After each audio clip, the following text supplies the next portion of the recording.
Welcome to my channel Easy English Grammar. Today we will discuss about past perfect continuous tense. चालू पूर्ण भूतकाळ.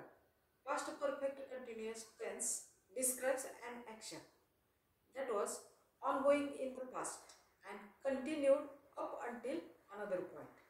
एका विशिष्ट वेळेपर्यंत चालू असलेल्या आणि नंतर पूर्ण झालेली क्रिया दर्शविण्याचं काम past perfect continuous tense करत असतो. For example, when I arrived he had been studying for a long time. आता यात एका विशिष्ट वेळेपर्यंत चालू असलेली क्रिया कोणती, तर व्हेन आय अराइव्ड. आणि पूर्ण झालेली क्रिया कोणती दर्शवितो, तर he had been studying for a long time.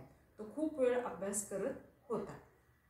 Okay, अशा पद्धतीनं अशी वाक्य, अशा गोष्टी दर्शविण्यासाठी या टेन्सचा वापर केला जातो. आता कोणताही टेन्स आपण जेव्हा शिकतो तेव्हा प्रथम आपण सर्व प्रोनाउन्सचा चार्ट पाहतो आणि त्यानंतर आपण तो टेन्स शिकतो. प्रथम आपण चार्ट पाहूया.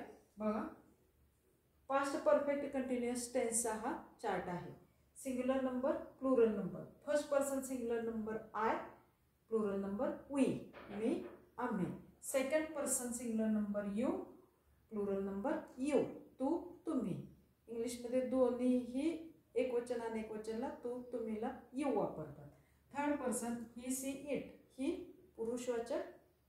मग तुम्ही इथं हीच्या ऐवजी गोपाल, राम, राहुल असं म्हणू शकता. सी स्त्रीवाचक एकवचन, मनीषा, अनिता, नेहा इत्यादी. आणि इट मध्ये प्राणी, पक्षी, निर्जीव गोष्टी यांचं एकवचन. ह्या सर्वांचं अनेकवचन दे, म्हणजे ते, त्या, ती. हा सर्व प्रोनाउन्सचा चार्ट आहे. आता वाक्यरचना जेव्हा आपण याची पाहतो, sentence construction of past perfect continuous tense कसं आहे, तर परफेक्ट कंटिन्युअस टेन्स कुठलाही म्हटलं, मग तो प्रेझेंट असू दे, पास्ट असू दे किंवा फ्युचर असू दे, ह्यावची रूप असतात बिन आणि क्रियापदाला आय एन जी प्रत्यय. इथं आपण कोणता सेंटेन्स कन्स्ट्रक्शन फॉर्म्युला तयार करतोय, तर past perfect continuous tense. Sentence construction formula of past perfect continuous tense is subject had.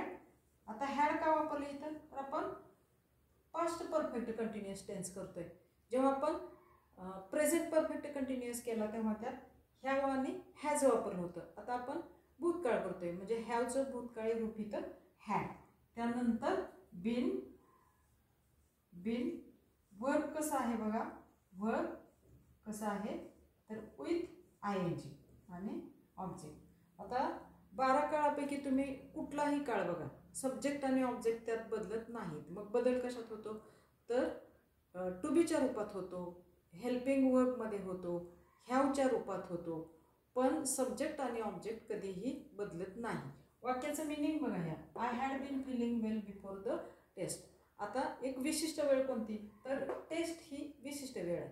आणि त्याच्यापूर्वी काय झालं, तर I had been feeling well, मला चांगलं वाटत होतं. मग मला, आम्हाला, तुला, तुम्हाला, ही, सी, इट, तो, ती, ते आणि ते, त्या, ती सर्वांना त्या त्या वेळेप्रमाणे परीक्षेपूर्वी बरं वाटत होतं. हे सगळे कसले सेंटेन्स आहेत, अँड अफर्मेटिव्ह सेंटेन्सेस, होकारार्थी. आता आपल्याला ह्याचं काय करायचं, नकारार्थी वाक्य. आपण सेंटेन्स फॉर्म्युला बघितला, आता आपल्याला निगेटिव्ह सेंटेन्स करायचे. मग निगेटिव्ह सेंटेन्स करत असताना आपण काय करतो, तर त्या वाक्यात नॉट वापरतो. मग नॉट कुठं वापरायचं, तर सहाय्यकारी क्रियापदाच्या नंतर नॉट वापरतो नकार दर्शवण्यासाठी आणि निगेटिव्ह सेंटेन्स तयार करतो. वाक्याचं निरीक्षण करा, काय आहे या वाक्यात, तर 2 सहाय्यकारी क्रियापद आहेत. 2 सहाय्यकारी क्रियापद असतात तेव्हा काय करायचं, पहिल्या सहाय्यकारी क्रियापदाच्या नंतर नॉट वापरायचं आणि निगेटिव्ह सेंटेन्स तयार करायचं.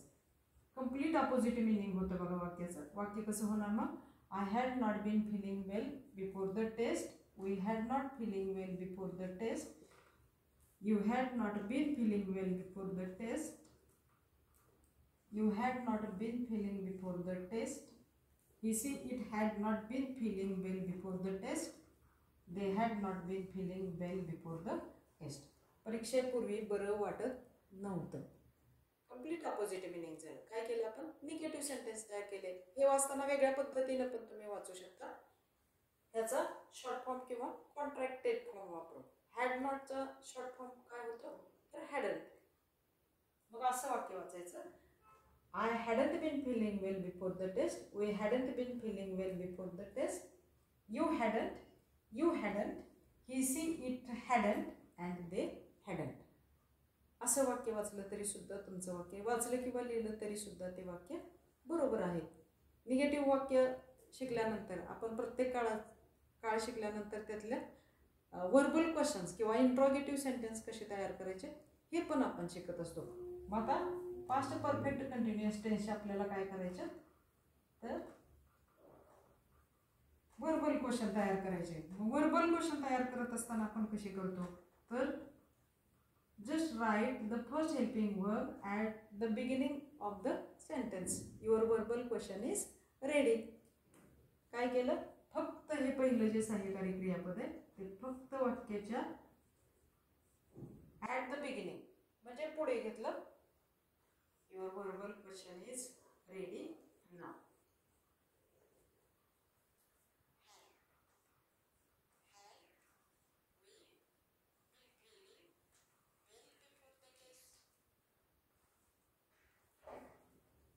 Had you been feeling well before the test?